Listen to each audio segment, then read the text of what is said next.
नमस्कार.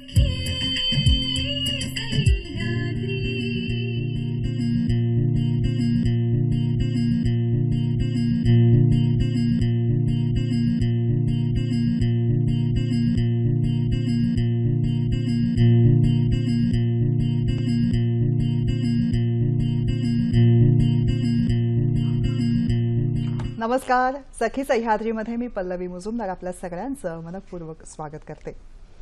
गणेश जन्म हा वर्षातनं 3दा साजरा केला जातो.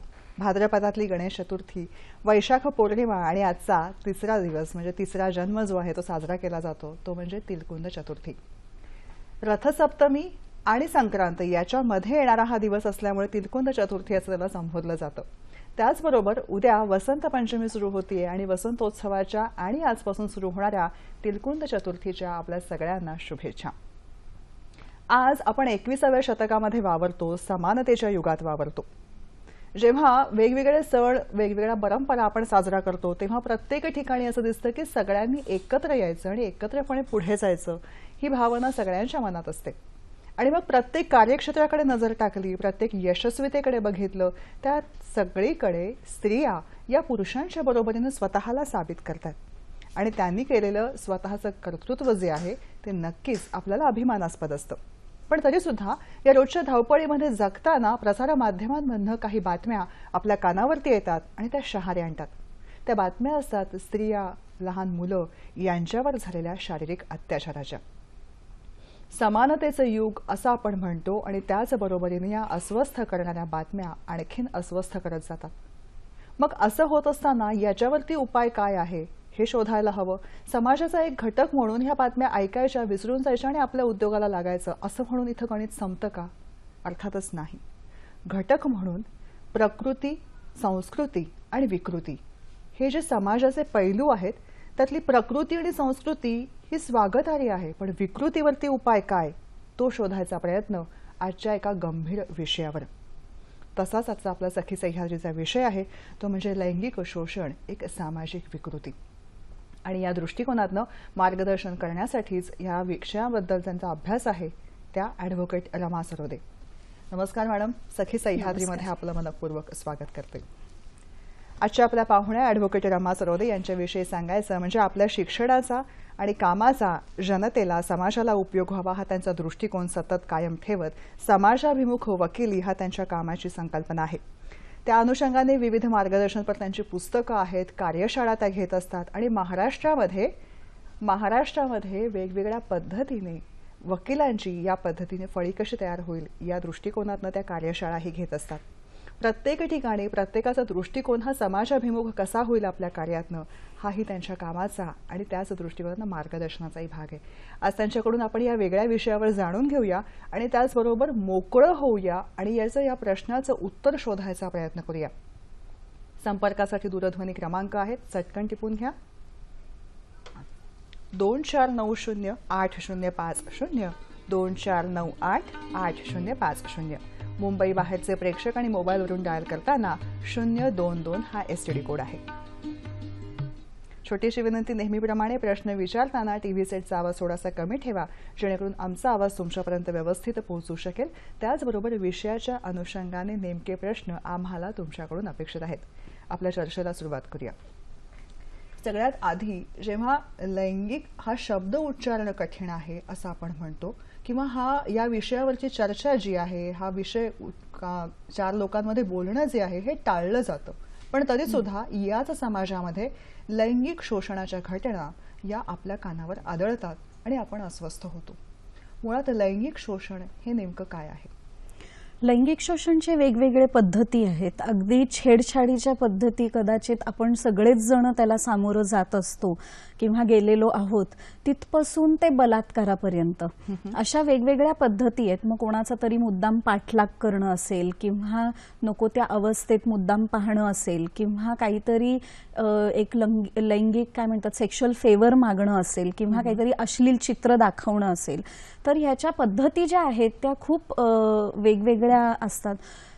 त्या व्यक्तीला, विशेषतः त्या स्त्रीला नकोसं वाटणारं जे वागणूक असतं ते कुठेतरी लैंगिक छळाचं असतं.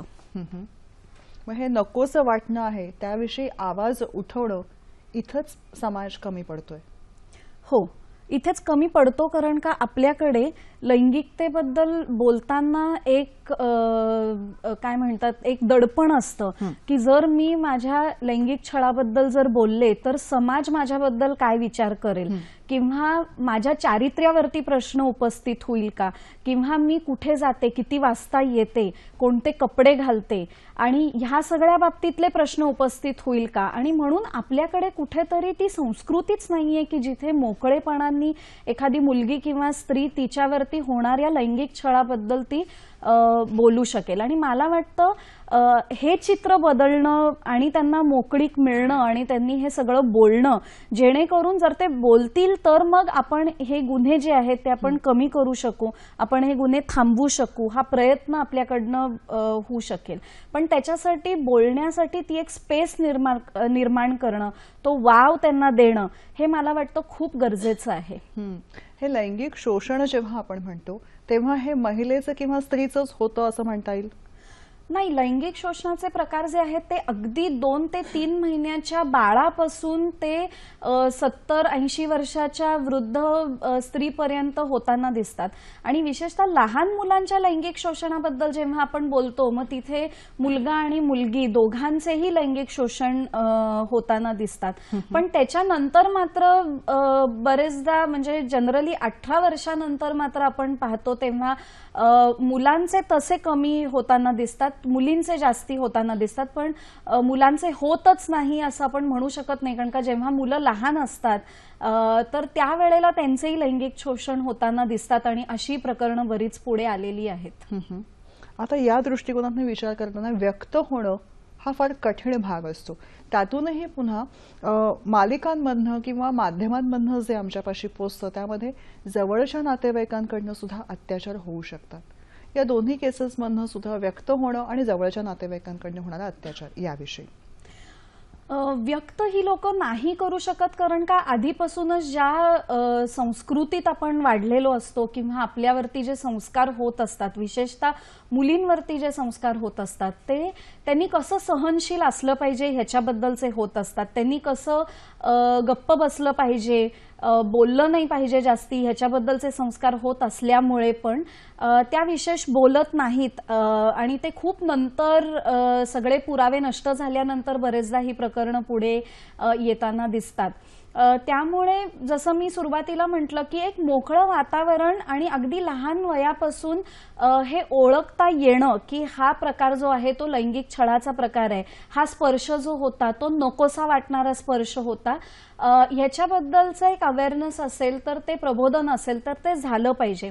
आणि आजकाल काही पालक आणि काही शाळांमधनं हे प्रयोग सुरू झालेले आहेत की अगदी शाळा सुरुवात झाली की लहान वयापासूनच 3 वर्षाच्या वयापासूनच त्यांना चांगला स्पर्श कुठला आणि वाईट स्पर्श कुठला, तर हे ओळखण्याची कुठेतरी ट्रेनिंग जे आहे ते लहान मुलांना देताना काही शाळेतून आपण पाहतो. आणि ते खूप महत्वाचं आहे, कारण का हे जेव्हा आपण त्यांना प्रशिक्षण देतो त्याच वेळेला ते ओळखू शकतील आणि त्यांनी ओळखलं तरच ते बोलू शकतील. त्यामुळे हे असे प्रशिक्षण खूप महत्वाचे वाटतात मला. खरं. कार्यक्रमामधला पहिला फोन आलेला आहे, तो तुमच्या परवानगीने घेते आणि आपली चर्चा अशी सुरू ठेवूया.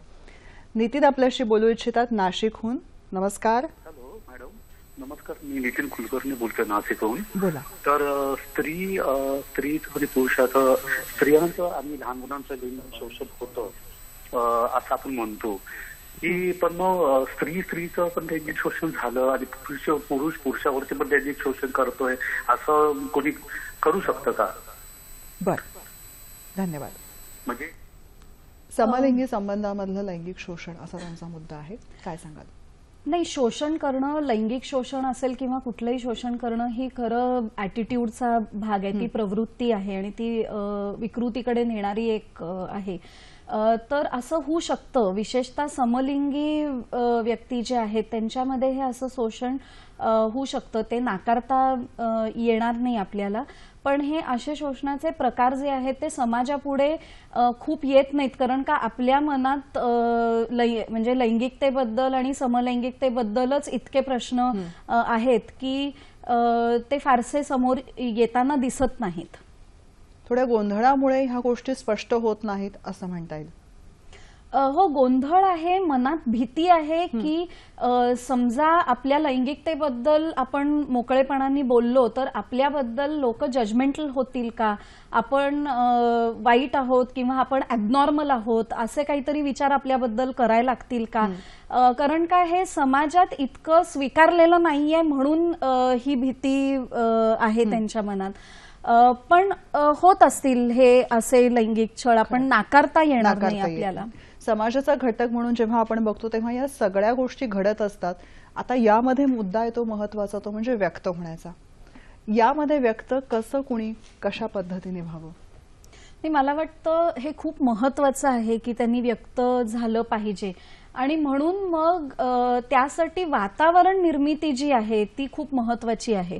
मग ती परिवारपासून ते आपल्या वेगवेगळ्या सामाजिक जीवनामध्ये व्यक्त करण्यासाठी ती जागा कोणती आहे, ते स्पेस कोणते कोणते आहेत हे खूप महत्वाचे आहेत. बरेचदा ती दडपशाही जी आहे ती आपल्याला परिवारामध्ये पण दिसते की संस्काराच्या नावाने आपण पाहतो की कुठल्या गोष्टींबद्दल बोललं पाहिजे, कुठल्या गोष्टींबद्दल नाही बोललं पाहिजे, याच्याबद्दलचे संस्कार वारंवार अगदी लहान वयापासून होत असतात आणि तिथे कुठेतरी लहान वयापासूनच ती मोकळीक जी आहे ती मिळतच नाही. आणि मग विशेषतः लैंगिकतेबद्दल किंवा जर एखाद्या वाढत असताना मुलाला किंवा मुलीला काही प्रश्न पडले तर आपण त्याची उत्तर देण्याऐवजी आपण ते कुठेतरी लपवण्याचा किंवा ते टाळण्याचा प्रयत्न करतो आणि गप्प बसवण्याचा आपण प्रयत्न करतो आणि तिथेच आपण चुकतो. कारण का मग त्याच्याविषयी मोकळेपणाने आपण बोलत नाही तर ह्या लोकांना मग वेगवेगळ्या सोर्सेस मधनं जे ऑथेंटिक नसतील, जे जेन्युइन नसतील, इथून मग ती माहिती मिळते आणि मग त्याचा वापर कसा करायचा त्यांना माहिती नाही आणि मग त्याच्यातून असे विकृत प्रकार जे आहेत आणि लैंगिक शोषणाचे प्रकार जे आहेत ते समोर येतात किंवा होताना दिसतात. याविषयी जेव्हा म्हणतो तेव्हा बऱ्याचदा या सगळ्याचं किंवा विकृतीचं खापर जे आहे ते सतत संस्कारांवर फोडलं की हा मुद्दा संपतो, अशा पद्धतीची एक समाज मानसिकता असते.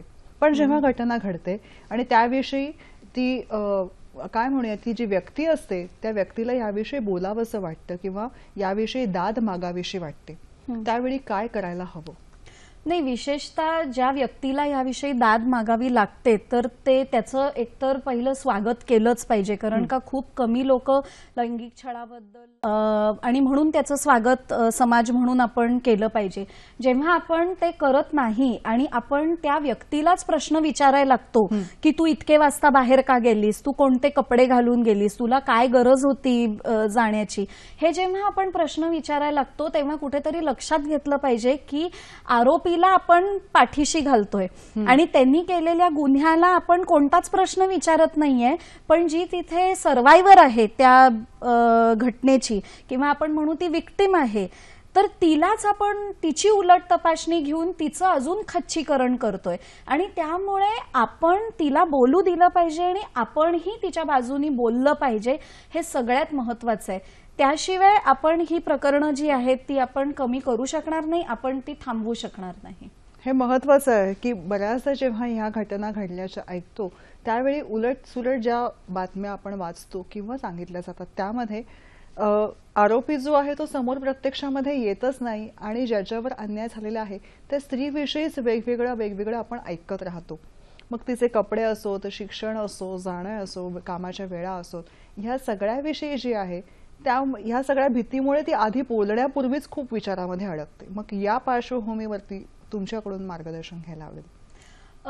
मुळात हे लक्षात घेतलं पाहिजे की लैंगिक छळ हा एक हिंसेचा प्रकार आहे आणि जिथे जिथे हिंसा आहे तिथे तिथे सत्तेचे केंद्र आहेत हे आपल्याला लक्षात घेतलं पाहिजे आणि ती सत्ता सामाजिक प्रतिष्ठेची आहे, ती आर्थिक सत्ता आहे, ती राजकीय ओळख असण्याची किंवा एक राजकीय भूमिका नाही म्हणणार पण कुठल्या तरी राजकीय पक्षात असण्याची असेल तर मला वाटतं की ह्या सत्तेचा वापर गुन्हा करणारा जो आहे तो वापर करत असतो.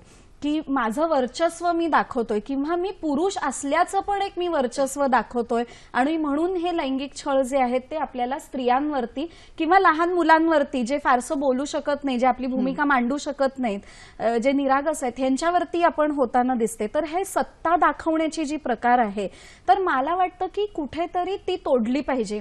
आणि आपल्यावरती जेव्हा अन्याय होतो आणि फक्त आपल्यावरती होण्यासाठी वाट बघायची नाहीये, पण आपल्या अवतीभोवती जेव्हा असे अन्याय होताना आपल्याला दिसतात, तर मला वाटतं की त्याच्याबद्दल बोललं पाहिजे, वाचा फुटली पाहिजे. मला वाटतं हे खूप महत्वाचं आहे आणि हे समाजाच्या प्रत्येक घटकाचं काम आहे, मोलाची भूमिका आहे. खरंय, तुमचा अभ्यास त्याविषयी आहे. मी त्या मुद्द्यांकडे वळते, पण पुढचा फोन घेते आणि इथे येते. संतोष यांचा फोन आहे बुलढाण्याहून. नमस्कार, बोला संतोष. नमस्कार मॅडम. बोला. हा, तर माझा प्रश्न असा आहे की लैंगिक समस्या ही जी मानसिकता आहे, तर ती लहानपणापासून शाळेमधून एक वर्गामधून जसं शिकवलं लहानपणी, बोला संतोष. आध्यात्मिक वृत्ती जे समजा एक विषय कधी घेतला, हा हा, सलग प्रश्न विचारा संतोष. घेतला तर तो कितपत समजा समाजावर योग्य पडेल? बर, धन्यवाद. आध्यात्मिक शिक्षणामधून लैंगिक शोषणावर मात होऊ शकते का, असा त्यांचा मुद्दा आहे. हा खरं म्हणजे तो पूर्णपणे वेगळा मुद्दा आहे. आजचा जो विषय आहे तो लैंगिक शोषण हे सामाजिक विकृती आहे आणि त्या दृष्टिकोनातनं कशा पद्धतीने समाजानं कृतिशील व्हायला हवं याविषयी. पण तुम्हाला त्याविषयी काही सांगायचंय की शिक्षण कसं देण्यात यावं? हो, मला वाटतं की फक्त आध्यात्मिक काहीतरी शिक्षण देऊन ही विकृती जाणार आहे असं मला वाटत नाही. पण त्याच्याबद्दलचं ज्ञान असणं की ही माझी लैंगिकता आहे, लैंगिकतेबद्दल बोलणं हे काही चुकीचं नाहीये. आपण मुळात तिथेच गफलत करतो की आपण त्याच्याबद्दल बोलतच नाही. हा, तर मला वाटतं की लैंगिकतेबद्दल बोलता येणं, अगदी लहान वयापासून त्यांचे असलेल्या प्रश्नांची सायंटिफिकली आणि लॉजिकली उत्तरं देणं आणि करेक्ट सोर्समधनं ही माहिती मिळणं, मला वाटतं हे खूप जास्ती महत्वाचं आहे. कारण का वैज्ञानिक दृष्टिकोन त्याविषयी वाढीला लागायला हवा आणि ती भूमिका पुढे असायला. याविषयी आणखीन जाणून घेऊ. वेळ झाली छोट्याशा विश्रांतीची. बघत रहा सखी सह्याद्री, एक गंभीर मुद्दा.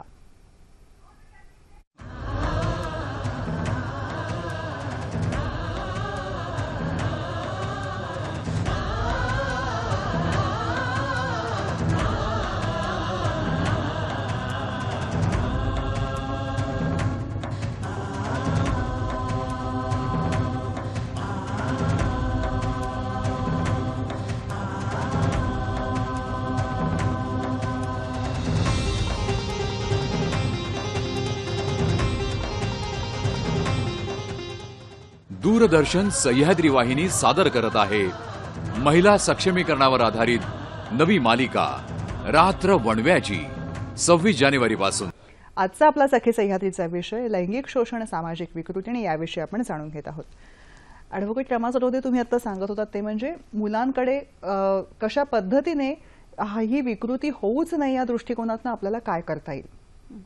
नाही, मला वाटतं की आपण जे बाकीच्या सगळ्या संस्काराबद्दल बोलतो आणि त्या सगळ्या संस्कारामधनं ते मुलींनी कसं सहनशील असलं पाहिजे आणि तिने कसं जास्ती बोललं नाही पाहिजे ह्या विषयावरती, किंवा तिने कसं वागलं पाहिजे समाजात वावरत असताना, हे सगळे नियम तिच्यासाठी घालून देत असताना मला वाटतं की खूप लहानपणापासून मुलांवरती पण काही संस्कार झाले पाहिजेत. आणि ते म्हणजे स्त्रियांचा आदर करणं आणि कुठल्याही प्रकारचे तिच्या हक्कांचं उल्लंघन न करणं, विशेषतः जे लैंगिक छळाकडे जाणारं आहे. तर मला वाटतं की लहानपणापासून आपण ही हक्क आणि कर्तव्य या दोन्हीचा जर एक बॅलन्स आपण जर करू शकलो तर मला वाटतं खूप छान जनरेशन ही पुढची असणार आहे. बरोबर आहे. एक म्हणजे या बलात्काराच्या वेगवेगळ्या केसेस तुम्ही हाताळलेल्या आहेत, या दृष्टिकोनातून तुमचा वेगळा अभ्यास आहे. जेव्हा अशी घटना घडते त्यावेळी कशा पद्धतीने पुढची पावलं, टप्पे काय आहेत त्याविषयी मला जाणून घ्यायला आवडेल. एक तर बलात्काराची घटना घडल्यावरती लगेच पोलिसांना कळवलं पाहिजे. ज्या कपड्यांवरती तो बलात्कार होतो तर ते न धुता पोलिसांना ते दिले पाहिजेत, कारण का त्यातून बरेच पुरावे जे आहेत ते मिळू शकतात. पोलिसांकडे जात असताना बऱ्याच जणांच्या मनात भीती असू शकते आणि म्हणून मग एका केस लॉ मधनं सर्वोच्च न्यायालयाच्या केस लॉ मधनं असं त्यांनी निर्देश दिलेले आहेत की पोलीस स्टेशनमध्ये पण वकिलांची नावं पोलिसांकडे असली पाहिजे जे पोलिसांना मदत करतील अशा केसेसमध्ये. तसंच समुपदेशकांची नावं असली पाहिजेत म्हणजे त्या मुलीला त्या स्त्रीला जे मानसिक बळ मिळण्याचं काम आहे ते समुपदेशनातून होऊ शकतं.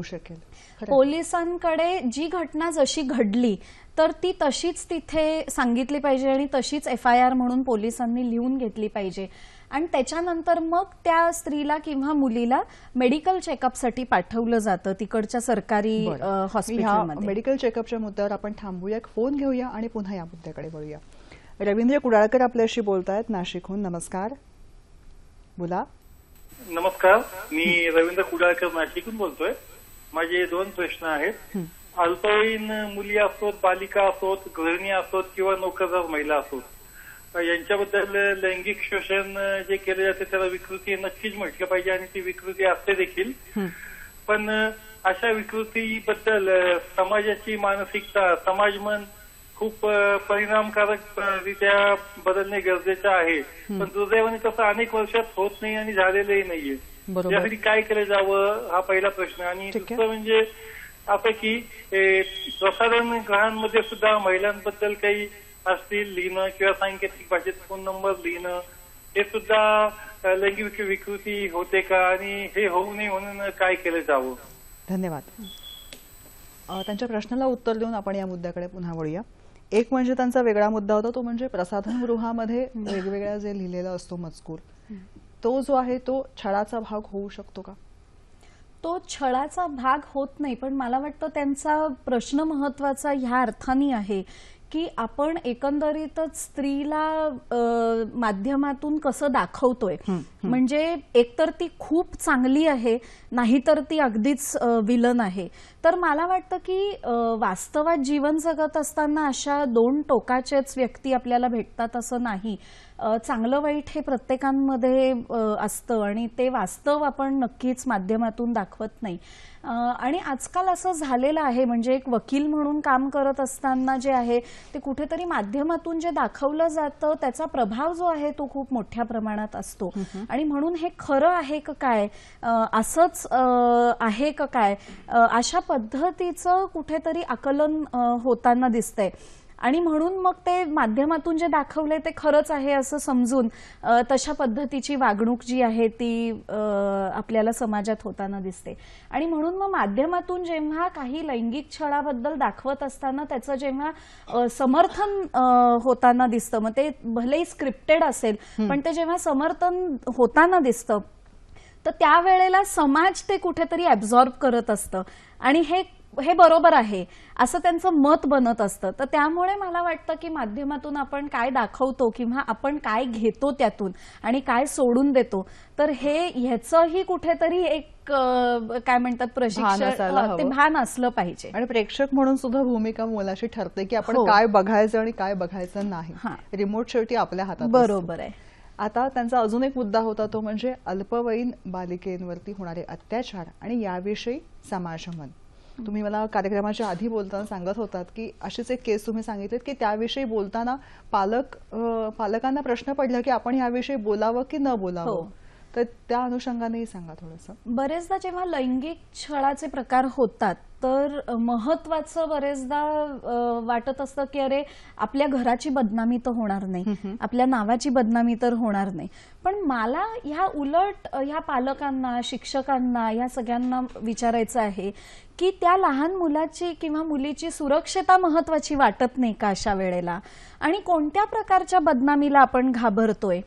आणि त्या मुलींनी किंवा मुलांनी ज्यांना सहन करावं लागलेलं आहे त्यांनी का बदनामीला घाबरावं. आणि इथेच समाजाची भूमिका जी ह्याबाबतची आहे ही कुठेतरी आपल्याला दिसून येते की ज्यांच्यावरती अत्याचार झालाय ज्यांना ते छळ सहन करावं लागलंय त्यांच्या मनात हा प्रश्न येतो की अरे समाज काय म्हणेल किंवा माझ्या ऑनरचं काय.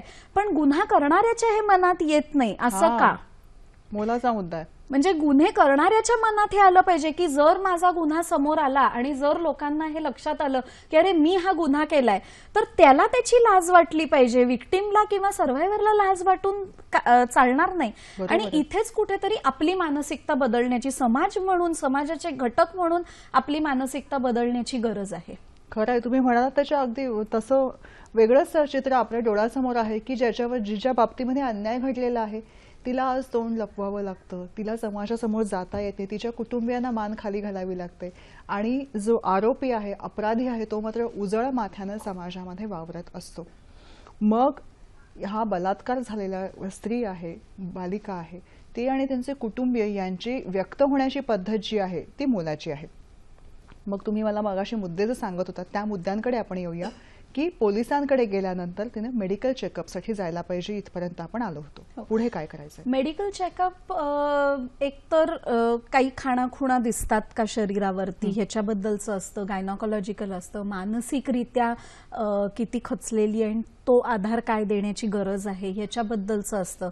आणि ह्या मेडिकल एक्झामिनेशन ह्याहीसाठी महत्त्वाचे असतात कारण का तेथून वैद्यकीय पुरावे मिळत असतात हे सिद्ध करण्यासाठी की कोणी नेमकं हा लैंगिक छळ केलेला आहे. आणि मग त्याच्यानंतर मेडिकल रिपोर्ट आल्यावरती पोलिसांचं पण कुठेतरी इन्व्हेस्टिगेशन ह्या केसबद्दल चालू असतं आणि मग ते चार्जशीट दाखल करून ती केस मग सुरू होते. पुढचा फोन आलेला आहे तो आधी बघूया. सुरेखा यांचा फोन आहे पुण्याहून. नमस्कार. हा, विचारते. बोला सुरेखा. सुरेखा बोला. नमस्कार मॅडम. नमस्कार. कार्यक्रम खूप छान चाललेला आहे आणि हा विषय घेतल्याबद्दल आहे ना सह्याद्री वाहिनीचं मनपूर्वक अभिनंदन. धन्यवाद मॅडम. आणि ह्या विषयाला लागूनच एक माझी छोटीशी कविता आहे. अच्छा. ती मला सादर करायची. अवश्य अवश्य. मानसा रे मानसा तू असा रे कसा, वाईट वृत्तींचा घेतला रे वसा, तुला कळे ना माय बहीण हा प्रश्नच आहे गहन. आईने तुला जन्म दिला, बहिणीने मानेला पाठी राखा, याच आई बहिणीला वेगळ्या दृष्टीने पाहू नको, स्त्री जन्माचे अंतकरण असे दुखू नको. वा. आणि कार्यक्रम छान चाललाय त्याच्याबद्दल पण मला धन्यवाद द्यायचे. सुरेखाताई, तुम्ही कार्यक्रमात सहभागी झालात, इतकी छान कविता ऐकवलीत आणि खरंच अंतर्मुख करणारी अशी तुमची कविता, संस्काराचा भाग असलेलीच ही कविता आहे. मनपूर्वक धन्यवाद. तुम्ही सहभागी होऊन ही कविता आमच्यापर्यंत पोहोचवलीत. तुम्हाला काही सांगायचंय त्यांना? कविता खूपच सुंदर होती पण त्यांनी जो मुद्दा मांडला त्या कवितेतून तर तो मला खूप महत्वाचा वाटतो की माझ्या आईवरती किंवा बहिणीवरती असं काही झालं तर मी लगेच उठतो, उभं राहतो आणि म्हणजे त्याच्याबद्दल बोलतो. पण हेच जेव्हा एका दुसऱ्या स्त्री बरोबर होत असतं तर त्यावेळेला मात्र माझी संवेदनशीलता कुठेही जागरूक होत नाही. तर हा जो आपण विरोधाभास जो आपल्याला दिसतो त्याच्याही बद्दल विचार केला पाहिजे. लैंगिक शोषण एक सामाजिक विकृती या दृष्टिकोनातून आपण आज बोलत आहोत आणि ॲडव्होकेट रमा सरोदे या दृष्टिकोनातून आपल्याला मार्गदर्शन करतायत. जेव्हा याविषयी आपण बोलत असतो तेव्हा असं आहे की मदत कुठे, कधी, कशी मागायची हा प्रश्न सामान्य जनांच्या मनामध्ये असतो आणि याचं उत्तर जे आहे ते असं आहे की महिलांसाठी हेल्पलाईन क्रमांक आहे जो आम्ही स्क्रीनवर दाखवत आहोत. तो आहे 1091 1091 1091. हा क्रमांक जो आहे तो खास महिलांसाठी हेल्पलाईन क्रमांक आहे आणि या क्रमांकावर मदत मिळू शकते महिलांना. मॅडम, तुम्हाला या अनुषंगाने काही सांगायचंय? बरेचदा ज्या लहान मुलांवरती किंवा स्त्रियांवरती लैंगिक शोषण होतं तर त्यावेळेला लगेच पोलीस स्टेशनमध्ये जाणं, ती तक्रार नोंदवणं हे शक्य नसतं कारण का एक मानसिकता अशी असते की घरातल्या लोकांची आधी परवानगी घेऊन मग आपण हे करूया आणि वेळ बराच त्यातून निघून जात असतो. त्यामुळे मला वाटतं की हा हेल्पलाईनचा नंबर जो आहे तो प्रत्येकांकडे, विशेषतः प्रत्येक महिलेकडे असला पाहिजे. हा पोलिसांचा नंबर आहे, हेल्पलाईन, विमेन्स हेल्पलाईन नंबर आहे. आणि जेव्हा स्त्रिया या नंबरवरती फोन करतात तर त्यांच्या ज्या एरियामध्ये ते आहेत आणि जिथे त्यांना मदतीची गरज आहे तर तिकडे पोलीस आपणहून येतात आणि त्यांना मदत करतात. तर त्यामुळे मग तुम्हाला जर घरातून बाहेर पडता येत नसेल किंवा त्या सिच्युएशनमधनं बाहेर पडायला आणि पोलीस स्टेशनमध्ये जायला जर त्रास होत असेल तर ह्या क्रमांकावरती जर फोन केला तर पोलीस आपल्यापर्यंत मदतीला येतात. आता या सगळ्या प्रोसेसमध्ये भीती, दबाव या गोष्टी प्रचंड मोठ्या प्रमाणामध्ये असतात. तुम्ही मगाशी ज्या मेडिकल चेकअप विषयी सांगितलं, मानसिकदृष्ट्या आणि शारीरिकदृष्ट्या तपासणी होते. आता पुढचा मुद्दा काय आहे आणि दबावावरती मात या दोन्ही गोष्टींविषयी जाणून घ्यायचं. कोर्टात जेव्हा केस उभी राहते तर बरेचदा आपण पाहतो की शिक्षेचं प्रमाण या बाबतीतलं खूप कमी दिसतं आपल्याला. तर ते का, ह्याच्याबद्दल आपल्याला थोडासा विचार केला पाहिजे की त्या स्त्रीची किंवा मुलीची बाजू जी आहे ती सरकारी वकील मांडत असतात, पण हे करत असताना जसं आरोपीचे वकील त्यांच्या दोघांमध्ये जो काही एक रॅपो असतो तो बरेचदा सरकारी वकील आणि त्या महिलेबरोबर तो रॅपो दिसत नाही. आणि म्हणून पण ती पूर्ण गोष्ट समजून घेणं, त्या भावना समजून घेणं आणि तो एक जे रॅपो होणं गरजेचं आहे कम्युनिकेशनसाठी, तर तो मला वाटतं वाढला पाहिजे. पण ह्यासाठी मग संख्या जी आहे सरकारी वकिलांची ती पण वाढली पाहिजे, कारण का त्यांच्यावरती म्हणजे त्यांच्यासमोर असलेली आव्हानं आणि कामं जी आहेत ती यादी पाहता ह्याचाही विचार आपण केला पाहिजे. आणि तसंच आपण हेही लक्षात घेतलं पाहिजे की पोलिसांना जे प्रशिक्षण दिलं जातं ते साधारणपणे गुन्हेगाराशी कसं वागायचं, सक्तीने कसं पेश व्हायचं, म्हणजे मग आपल्या तपास जो आहे तो चांगला होऊ शकेल, ह्याच्याबद्दलचं जसं दिलं जातं तसंच मला वाटतं की तक्रार करणारे पण त्याच पोलिसांकडे जात असतात. त्यांच्याशी संवेदनशीलपणे कसं वागलं पाहिजे, त्यांची म्हणजे त्यांच्या प्रश्नांची उत्तर संवेदनशीलपणे कशी दिली पाहिजे आणि त्यांना खात्रीपूर्वक हे सांगणं की आम्ही तुमच्या बरोबर आहोत. तर मला वाटतं ह्या सगळ्या यंत्रणेनी, मग ती ज्युडिशरी असेल, ती पोलीस यंत्रणा असेल, ते आपण समाज म्हणून आपण असू, मला वाटतं या सगळ्यांनी एकत्र काम करण्याची गरज आहे. आणि जोपर्यंत हे कोऑर्डिनेशन प्रत्येक सिस्टममध्ये येणार नाही तोपर्यंत आपल्याला दिसेल की कन्व्हिक्शन रेट जो आहे किंवा शिक्षेचं जे प्रमाण आहे ते वाढताना आपल्याला दिसत नाही. आता सध्या प्रत्येक जण इंडिपेंडंटली काम करताना दिसते, तर ती सगळी ताकद एकत्र लावण्याची गरज आहे. आणि तुमचं कामही याच दिशेने सुरू आहे, बरोबर? हो. आणि तुम्ही आता जे सांगत आहात मंडळी, मॅडम जे सांगतात ते मुद्दे खरंच टिपून घ्यायला हवेत. कारण अशा परिस्थितीमध्ये बावचळून जाणं, गोंधळून जाणं आणि दडपण आणि भीतीखाली लपणं हा भाग मोठा असतो. पण अशा वेळी प्रत्येक समाजातल्या घटकाची भूमिका काय असावी हा त्यांचा खास अभ्यासाचा आणि मार्गदर्शनाचा विषय आहे. आणि याच दृष्टिकोनातून त्यांनी आता जो सांगितलेला मुद्दा आहे की आरोपी किंवा ज्याच्यावरती ही घटना घडलेली आहे त्या व्यक्तीला संरक्षण देणं, मानसिकदृष्ट्या बळ देणं आणि प्रत्येक घटकाने आपली भूमिका चोख बजावणं हे मोलाचं आहे. पुढचा फोन आहे आरती यांचा नगरहून. नमस्कार आरती. माझा प्रश्न नाहीये, माझं मत असं आहे की समाजात अनेक विकृत माणसं असतात, तीच बलात्कार करतात. अध्यात्माचा परिणाम त्यांच्यावरती होत नाही. तर माझं मत असं आहे की शिवाजी महाराज अशा लोकांचा चौरंग करायचे, बलात्कारित माणसात.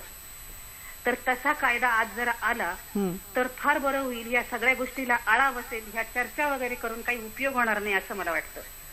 एक आहे आरतीताई, चर्चेमधनं तुमचं मत आमच्यापाशी पोहोचलं हा फार मोलाचा भाग आहे आणि कायदेतज्ञ त्याला मार्गदर्शन करतील. कायदेतज्ञ म्हणून तुम्ही काय सांगाल याविषयी? दिल्लीचा बलात्कार प्रकरण जेव्हा आपल्या समोर आलं त्याच्यानंतर बरीच चर्चा झाली की कोणत्या प्रकारची शिक्षा असली पाहिजे. तर मला असं वाटतं की जन्मठेपापर्यंतची आता शिक्षा जी आहे ती कायद्याच्या दुरुस्तीने आलेली आहे आणि ती कायद्याची दुरुस्ती जी आहे ती मला महत्वाची वाटते. मग पूर्वीच्या काळात ज्या पद्धतीच्या शिक्षा होत्या की चौकात काही करणं की इतरांच्या मनात एक प्रकारची भीती बसेल अशा पद्धतीचं किंवा मृत्यूची शिक्षा देणं, तर अशा पद्धतीच्या शिक्षेने काही फरक पडतो का? तर जसं समाजाचा विकास होत गेलेला आहे तसंच कायद्यांचा पण विकास होत गेलेला आहे, शिक्षेच्या पद्धतीचा पण विकास होत गेलेला आहे. आणि त्यामुळे वर्मा कमिटी रिपोर्टमध्ये पण हेच आलं की कॅस्ट्रिकेट करून किंवा फाशीची शिक्षा देऊन हा प्रश्न सुटत नाही. आता खुनेच्या गुन्ह्यासाठी फाशीची शिक्षा आहे, ती दिली पण जाते, पण म्हणून खुनेचे प्रकार जे आहेत ते थांबलेले नाहीयेत.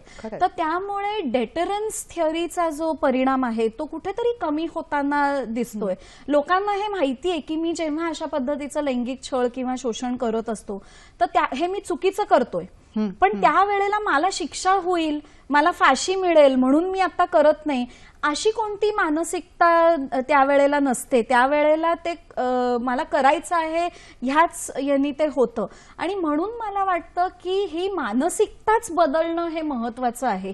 की मग कोणी कुठल्या कपड्यात असेल, कोणी किती वाजता कुठेही बाहेर असेल, सुरक्षित वातावरण हा आपला एक मूलभूत हक्क आहे, हा जगण्याशी संबंधितला हक्क आहे, असं आपण प्रत्येक जण का नाही समजत. की जसं समोरच्या व्यक्तीचा जगण्याचा हक्क आहे, तेव्हा माझी काहीतरी कर्तव्य आहेत. हो. आणि बरेचदा आपण हक्कांबद्दल बोलतो, आपण आपल्या कर्तव्यांबद्दल कधीच बोलत नाही. आणि प्रत्येकाने आपलं कर्तव्य जर समजून घेतलं तर मग अशा घटनाच घडणार नाहीत. म्हणजे खूप कदाचित युथोपियन विचार असेल, पण कधीतरी ह्याचा विचार आपण करणं सुरू केला पाहिजे. आणि प्रत्येक वेळेला प्रत्येक गोष्टीसाठी एक नवीन कायदा करणं आणि त्यातूनच काहीतरी मार्ग शोधणं, हे मला वाटतं की एक चांगल्या समाजाचं लक्षण नाहीये. म्हणजे कोणीतरी विचारवंतांनी असं म्हटलेलं आहे की जेवढे जास्ती कायदे म्हणजे तेवढा तुमचा समाज खराब, तेवढ्या कायद्यांची गरज पडतीये तुम्हाला, याचा अर्थ. तर जेवढे कमी कायदे तेवढा आपला समाज चांगला, अशा कुठेतरी मला वाटतं वाटचाल आता आपली सुरू झाली पाहिजे. यामध्ये एक आहे की समाजाने सगळ्या गोष्टींचा खरंच विचार व्हायला हवा आणि प्रत्येक व्यक्तीनेच आपल्या अंतर्मुख होऊन विचार केला तर बऱ्याच प्रश्नांची उत्तरं सापडू शकतात. मंगला यांचा फोन आहे नगरहून. नमस्कार मंगला, बोला. बोला मंगला. हा, बोला. मला असा प्रश्न विचारायचा होता की ज्यावेळेस मुलगी कुमारी असो, आईच्या घरी असो किंवा लग्न झालेली असो, पतीच्या घरी असो, तिच्यावरती जेव्हा न्याय होतो ना, तर त्यावेळेस तिची खूप प्रकर्षाने इच्छा असते, तरी पण तिला घरातले जे कुटुंबातली माणसं असतात तर ती दबाव आणून तिला गप्प करतात.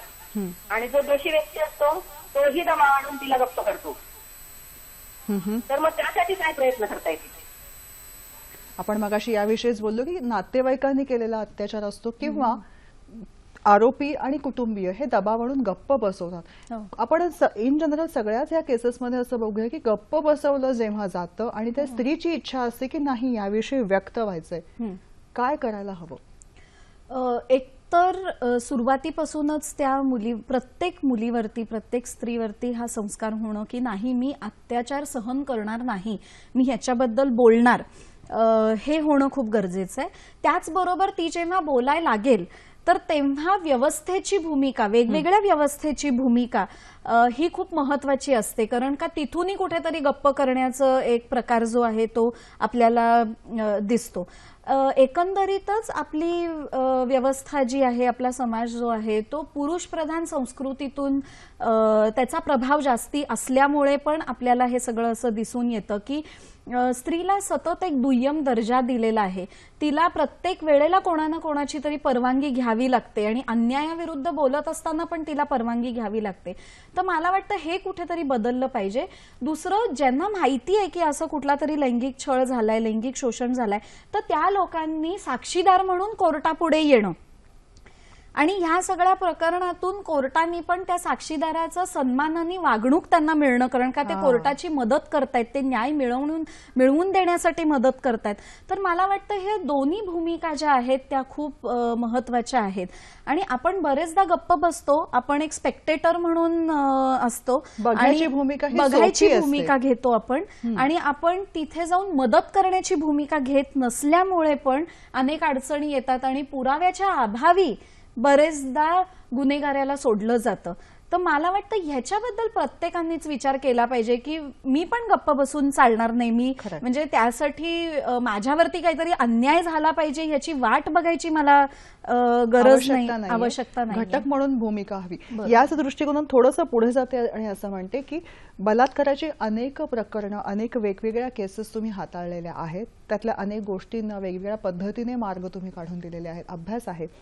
पण याच बरोबरीने महाराष्ट्रामध्ये प्रत्येकाने या पद्धतीने सजग व्हायला हवं आणि आपल्या कामामध्ये समाजाभिमुख भूमिका हवी. हा तुमच्या कामाचा भाग आहे जो लोकांपर्यंतही पोचावा असं मला वाटतं.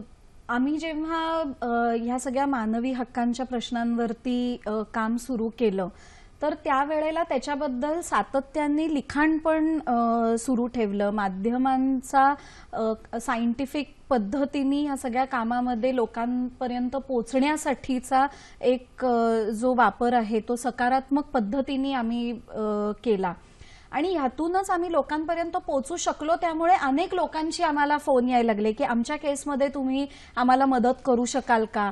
कारण का बरेचदा काय होतं की आर्थिकरित्या कोणी कमजोर असेल तर मग त्यांना भीती वाटायला लागते की आपली बाजू मांडली जाईल की नाही व्यवस्थित. ह्यातून एक आमच्या डोक्यात विचार आला की आपण कुठे कुठे पोहोचणार आहोत. तर प्रत्येक जिल्ह्यात जर असा एक समाजाभिमुख पद्धतीने काम करणारा जर वकील आपण उभं करू शकलो तर मला वाटतं त्या त्या जिल्ह्यामध्ये ते प्रश्न घेऊन काम करणं सोपं जाईल. म्हणून गेली 4 वर्ष आम्ही महाराष्ट्रातल्या वेगवेगळ्या जिल्ह्यांमध्ये अशी एक संवेदनशील वकिलांची फळी तयार करण्याचं काम करतोय की जिथे त्यांना अशा वेगवेगळ्या सामाजिक न्यायाच्या विषयाबद्दल त्यांना प्रशिक्षण देऊन त्या त्या जिल्ह्यातले जे काही प्रश्न असतील तर ते घेऊन ते तिथे काम करतायत लोकल पातळीवरतीच. आणि ते कुठल्या क्लायंटचं त्यांच्याकडे येण्याची वाट बघत नाहीत तर ते आपणहून त्यांच्यापर्यंत वेगवेगळ्या मार्गाने पोचतायत. मग ते माध्यमांचा वापर करत असतील किंवा वेगवेगळे प्रबोधनाचे शिबिर घेत असतील किंवा वेगवेगळ्या संघटनेना लोकांना ते मदत करत असतील कारण का त्यांच्याकडे इन हाऊस वकील नसतो. तशा वेगवेगळ्या पद्धतीने आम्ही हे काम महाराष्ट्रामध्ये एक पुढचं विजन लॉंग टर्म विजन असं आहे की प्रत्येक जिल्ह्यात असा निदान एक तरी वकील असला पाहिजे. तर सध्या साधारणपणे 18 जिल्ह्यांमध्ये आमचं असं काम चालू आहे. वा, म्हणजे याच्यामध्ये प्रश्न हा समोरच्याने न विचारायच्या आधीच त्या अडचणीमध्ये आपण कशा पद्धतीने उत्तर देऊ शकू ही तुमची कामामधली भूमिका आहे असं हे महत्वाचं आम्हाला यासाठी वाटतं कारण का सामान्य व्यक्ती ज्या पद्धतीने एखाद्या प्रकरणाकडे बघून रिस्पॉन्स देतो त्याच्यापेक्षा वेगळा रिस्पॉन्स वकिलाचा असला पाहिजे. बरोबर आहे. जेव्हा घटना घडते त्याविषयी दोषारोप आरोप प्रत्यारोपाच्या सगळ्या फैरी झडतात पण यानंतर एक सन्नाटा तिथं म्हणता येईल की तो पसरलेला असतो की इथून पुढे मार्ग काय. आणि हा मार्ग काढायचा असतो तो म्हणजे जिच्यावर बलात्कार झालेला आहे ती स्त्री, बालक, महिला आणि तिचे कुटुंबीय या सगळ्यांचं पुनर्वसन होण्याची आवश्यकता भासते. पुढे काय? आपल्याकडे अजूनही जसं काही परदेशातून आपल्याला दिसतं तसं विक्टिम किंवा विटनेस प्रोटेक्शन चे कोणतेही कार्यक्रम नाही. पण मला असं वाटतं की गरज पडली तर त्यांना प्रोटेक्शन देण्याची गरज आहे. आणि ते जर लक्षात आलं तर मला वाटतं कोर्टांनी ही दखल घ्यावी, पोलिसांनी ही दखल घ्यावी आणि त्यांना लागणारी जी प्रोटेक्शन आहे ती दिली पाहिजे. त्यांच्या पुनर्वसनासाठी महिला बालकल्याण विभागाची मनोधार्य योजना मला वाटतं खूप महत्वाची आहे की पोलिसांकडे तक्रार गेल्यानंतर पोलिसांकडनंच ती तक्रार महिला बालकल्याण विभागाची जी समिती आहे मनोधार्यासाठी असलेली तर त्यांच्याकडे जाते आणि लगेच एक विशिष्ट रक्कम जी आहे ती विक्टिमला मिळते. मग तिचं वैद्यकीय काही तपासणी असेल किंवा आरोग्याचे काही प्रश्न त्याच्यामुळे निर्माण झाले असतील तर त्याच्यासाठी तिला मदत म्हणून ती मिळते आणि त्याच्यानंतर केस झाल्यानंतर काही रक्कम तिला मिळते, दरम्यान काही रक्कम तिला मिळते. बरोबर आहे. आता रकमेचा भाग जेव्हा येतो आर्थिक दृष्टिकोनातनं सहाय्य मदत ही कशा ना कशा पद्धतीने उभी राहू शकेल पण मानसिक बळ हे फार मोलाचं आहे. तो मार्ग तिने आणि कुटुंबियांनी कसा शोधावा? अनेक स्त्री चळवळीतली लोक आणि विशेषतः समुपदेशक जे आहेत हे अधिकार केंद्रीय दृष्टिकोनातून समुपदेशन करतायत आणि यांची मदत आपण घेऊ शकतो की मानसिकरित्या बळ जो आहे तो वाढलाच पाहिजे. दुसरं मला वाटतं की आता वेळ आलेली आहे की प्रत्येक महिलेनी हा विचार केला पाहिजे की माझ्यावरती जर अन्याय होतोय तर अन्याय सहन करणं हे पण चुकीचं आहे आणि त्यामुळे मी ह्याच्याबद्दल बोलणार. हा प्रत्येक स्त्रीने विचार केला पाहिजे आणि प्रत्येक समाजातल्या घटकांनी हा विचार केला पाहिजे की जेव्हा एखादी स्त्री या सगळ्या अन्यायाबद्दल बोलते त्यावेळेला आम्ही खंबीरपणे तिच्या पाठीशी उभे राहणार आहोत आणि गुन्हेगाराला आम्ही पाठीशी घालणार नाहीये. मोलाचा मुद्दा आहे. शकुंतला यांचा फोन आहे. नमस्कार शकुंतला, वेळ कमी, चटकन प्रश्न विचारा. बोला. हॅलो. येस. माझा अनुभव असा आहे म्हणून मी हे विधान करते, हा प्रश्न विचारते. बोला बोला. की जेव्हा अशी घटना घरात घडते तेव्हा घरातले पुरुष आणि बायका हे त्या पुरुषाचं रक्षण करण्यामागे जास्त असतात. ज्या स्त्रीला याचा त्रास झालेला आहे तिला सांगितलं जातं तू बाहेर बोलू नको, तू घराची आबरू सांभाळ. अरे आबरू फक्त बाईलाच असते असं का? पुरुषाला आबरू नसते. आणि हे आबरू आपण जगजाहीर का नाही करायची? आणि हे जोपर्यंत होत नाही तोपर्यंत स्त्रीला गप्पच बसवलं जाईल, कारण आपण पुरुषाला कशासाठी जबाबदार धरत नाही. कुठलाही बाप आपल्या मुलाला शिक्षा करताना दिसत नाही. हे कधी बदलेल? धन्यवाद शकुंतला. या निमित्ताने मंडळी आपण सगळे बोलते झालात, आपले प्रश्न जे आहेत ते खुलेपणाने विचारून कार्यक्रमामध्ये सहभागी होत होतात, त्याबद्दलही तुमचे खरंच मी अभिनंदन करते. काय सांगाल मॅडम? नाही, आपण ह्याच्याबद्दल ऑलरेडी बोललेलो आहोत. एकतर पुरुष प्रधान संस्कृतीचा एक जो आपल्यावरती पगडा आहे त्याच्यामुळे हे होतं आणि त्यामुळे स्त्रीला दुय्यम स्थान दिलं जातं. तर ह्याच्या पुढे तरी मला वाटतं आपण तिला बोलकं केलं पाहिजे आणि तिच्या बाजूनी आपण उभं राहिलं पाहिजे समाज म्हणून. आणि प्रत्येक जे घटक आहेत, जे त्या यंत्रणेत आहेत, जे तिला मदत करू शकतात, त्या सगळ्यांनीच आता संवेदनशीलपणे काम केलं पाहिजे. आता कुटुंबाने जी तिला दहशत दाखवलेली आहे किंवा जो करणारा गुन्हा करणारा मनुष्य जो आहे तो तिला दडपवून टाकून तिच्या मनामध्ये भीती निर्माण करतोय.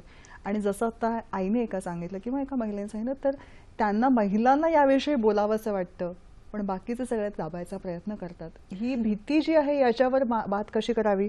आणि ह्याचं थोडंसं अजून पुढे जातं की कार्यक्रमामध्ये सहभागी होऊ न शकलेल्या अशा अनेक केसेस असतील ज्या तिथे घडत आहेत, पण कार्यक्रमाच्या माध्यमातून आपण त्यांच्यापर्यंत पोहोचू शकतो. त्या बलात्कार झालेल्या स्त्रीला, कुटुंबाला काय सांगाल? एकतर 1091 हा नंबर प्रत्येकाने पाठ केला पाहिजे आणि प्रत्येकाच्या फोनवरती असला पाहिजे. म्हणजे मग अशी जेव्हा घटना होते तेव्हा आपण या हेल्पलाईनला आपण फोन करू शकतो. मानसिकता बदलण्याची खूप गरज आहे आणि आपण कोणत्या प्रकारचं पुढचं जनरेशन आपल्याला कसं घडवायचं आहे, ते गुन्हे करणारं घडवायचं आहे का ते गुन्हे रोखणारं करायचं आहे, मला वाटतं हे प्रत्येक कुटुंबाच्या व्यक्तीवरती पण अवलंबून आहे, शिक्षकांवरती पण अवलंबून आहे आणि समाजावरती पण अवलंबून आहे. बरोबर आहे. या सगळ्या मुद्द्यांचा विचार करताना मंडळी एक गोष्ट आमच्या सगळ्यांच्या मनामध्ये येते की घटना घडते, आपण आपल्या कामामध्ये असतो आणि अचानक प्रसारमाध्यमांमधून आपल्याला समजतं हे असं असं घडलंय. काही काळ आपण हळहळतो, शहारतो आणि पुन्हा आपल्या कामाला लागतो. गोष्ट घडते तिथंच संपते का हो? खरंच विचार व्हायला हवा. आणि ज्याच्या बाबतीमध्ये ही घटना घडलेली आहे ती व्यक्ती चेहरा लपवत किंवा वेगवेगळ्या पद्धतीने स्वतःला झाकत समाजामध्ये वावरते आणि जो गुन्हेगार जो आहे तो उजळ माहत्याने अगदी समाजामध्ये हिंडत असतो. मग यावेळी कोण चोर आहे आणि कोण गुन्हेगार आहे या सगळ्या गोष्टींचा आपणच विचार करायला नको का? आणि मग हा विचार नुसतं करून थांबून चालेल का? तर समाजाचा घटक म्हणून या सगळ्यांना सांभाळून घेणं आणि त्यांना मानसिकदृष्ट्या सबल करणं हे आपलंच कर्तव्य आहे. ही चर्चा हा त्यातलाच एक भाग होता जेणेकरून अनेकांनी बोलतं व्हावं, आपले अनुभव सांगावेत आणि त्यांच्या अनुभवांच्या देवाणघेवाणीतूनच अनेक केसेसना मार्गदर्शन सुद्धा मिळावं. कसा वाटला हा भाग नक्की कळवा या पत्त्यावर. सखी सह्याद्री, दूरदर्शन केंद्र, Worli, Mumbai 400030. Email ID sakhisayhadri@gmail.com. तुमच्या प्रतिक्रियांची आम्ही वाट बघतोय या पत्त्यावर. जेव्हा आपण असं म्हणतो की या सगळ्या चर्चांमधनं त्यांना दिशा दाखवायचा प्रयत्न आहे, पुनर्वसन हा मोठा मुद्दा आहे, त्याविषयी तुम्ही मगाशीही सांगितलं, पण त्यांना काही खास सांगावंसं वाटतं तुम्हाला या केसेसबद्दल? मला असं वाटतं की हे प्रकरण जेव्हा होत असतात तर आपण गुन्हेगाराची बाजू न घेता त्या विक्टिमची बाजू घेणं गरजेचं आहे आणि तिच्याबद्दल कोणतेही जजमेंट्स पास न करता, तिच्या चारित्र्याबद्दल प्रश्न न उपस्थित करता, तिच्यावरती हा अन्याय झाला आणि म्हणून आम्ही सगळे तिच्या बाजूनी आहोत याचा विचार करण्याची खूप गरज आहे. सामाजिक संस्था या दृष्टिकोनातनं सजग होऊन स्वतःहून त्या अशा घटनांपाशी पोचायचा प्रयत्न करत असतात. यामध्ये बऱ्याचदा चढाओढ असते आणि बऱ्याचदा वेगळं चित्रही बघायला मिळतं. या संस्थांना शांत करण्यासाठी आपण काही सांगू शकू? पण त्यातल्या काही संस्था ज्या आहेत त्या खूप जेन्युइन काम करत असतात, त्यामुळे आपल्याला पारखता आलं पाहिजे की कुठली चांगली संस्था आहे आणि कुठली चांगली संस्था नाहीये. जे सातत्याने या सगळ्या विषयांवरती काम करतायत ते ढोंग करत नाहीयेत आणि काही जण अचानकपणे ज्या वर आलेल्या आहेत आणि एका कुठल्या तरी घटनेच्या निमित्ताने अनेक अशा संस्था झालेल्या आहेत, तर त्याच्याबद्दल मग आपण पाहिलं पाहिजे की त्या खरंच जेन्युइन आहे की नाही. हा तपास करणं खरंच तसं कठीण भाग आहे, पण काही चांगल्या संस्था ह्या सगळ्या विक्टिम्सना सपोर्ट करण्याचं खूप छान काम करतायत. वैद्यकीय दृष्ट्या असतील, समुपदेशक म्हणून असतील किंवा लीगल एडच्या माध्यमातून असेल. आणि त्या अनेक ह्या सगळ्या स्टेक होल्डर्स बरोबर आणि अनेक या घटकांबरोबर काम करतायत. आणि ही ताकद जी आहे त्यांची जी आहे ती तेव्हाच वाढेल जेव्हा समाजाचा पण साथ जी आहे ती त्यांना मिळेल. आणि त्याचबरोबर आता आपल्याला दृष्टिकोन जो आहे तो आपला बदलण्याची गरज आहे की हे सगळे गुन्हे जेव्हा लैंगिक गुन्हे विशेषतः होतात तर ते विक्टिम्स पर्स्पेक्टिव्हनी त्या विक्टिमच्या दृष्टिकोनातूनच आपण बघितलं पाहिजे. तिला त्यातून प्रश्न न विचारता की असं कसं तू म्हणतेस किंवा एवढ्या छोट्याशा गोष्टीला तू एवढं कसं काय मोठं करून सांगतीयस, तिला त्याचा त्रास झालेला आहे, ते व्यक्तिसापेक्ष आहे हेही लक्षात घेतलं पाहिजे. मला त्याचा त्रास होत नाही म्हणजे दुसऱ्याला कोणाला तरी त्याचा त्रास होणार नाही असं नाहीये. त्यामुळे छोट्या छोट्या घटनेतून बलात्कारापर्यंत ही एक वाटचाल आहे आणि ते छोटी घटना जेव्हा घडते ना तेव्हाच जेव्हा आपण बोलायला लागतो आणि ते आपण पाठीशी घालत नाही तर मला वाटतं आपण मग मोठे गुन्हे होण्यापासून आपण कुठेतरी थांबवू शकतो. नाहीतर मग बरेचदा आपण छोट्या घटनांमध्ये तू आता गप्प बस ग, बोलू नकोस याच्याबद्दल, म्हणजे दुर्लक्ष कर, हे जे खूप आपण सातत्याने उपदेश देत असतो तर ते दुर्लक्ष करण्यासारखं नाहीये, ते बोलण्यासारखंच आहे आणि ते थांबवण्यासारखं आहे. हे मला वाटतं आपण लक्षात कायम ठेवलं पाहिजे. खरं म्हणजे अधोरेखित करावा असा हा मुद्दा आहे की जेव्हा छोटी घटना घडते त्याच वेळी त्याच ठिकाणी आवाज उठवायला हवा. आता मॅडमने जे शेवटचं वाक्य सांगितलं हे फार मोलाचं आहे की छोट्या छोट्या घटनांमधनं मोठ्या गुन्ह्यापाशी मार्ग गेलेला असतो, तेव्हा छोट्या गुन्ह्याच्या वेळीच तिथंच त्याच ठिकाणी थांबवून आवाज उठवायला हवा. या कार्यक्रमाचाच पुढचा टप्पा असणार आहे तो म्हणजे कामाच्या ठिकाणी होणारं लैंगिक शोषण. याविषयी मॅडम पुन्हा एकदा आपल्याला पुढच्या भागामध्ये मार्गदर्शन करणार आहेत. मॅडम पुढच्या भागामध्ये या अनुषंगाने आपण आणखीन बोलूयाच, पण त्याचबरोबर आज मात्र आपण इथेच थांबूया. विषय मोठा आहे पण थोडक्या वेळेमध्ये तुमचं मार्गदर्शन खूप मोलाचं होतं. भेटूया पुढच्या भागात. तोपर्यंत नमस्कार. धन्यवाद मॅडम.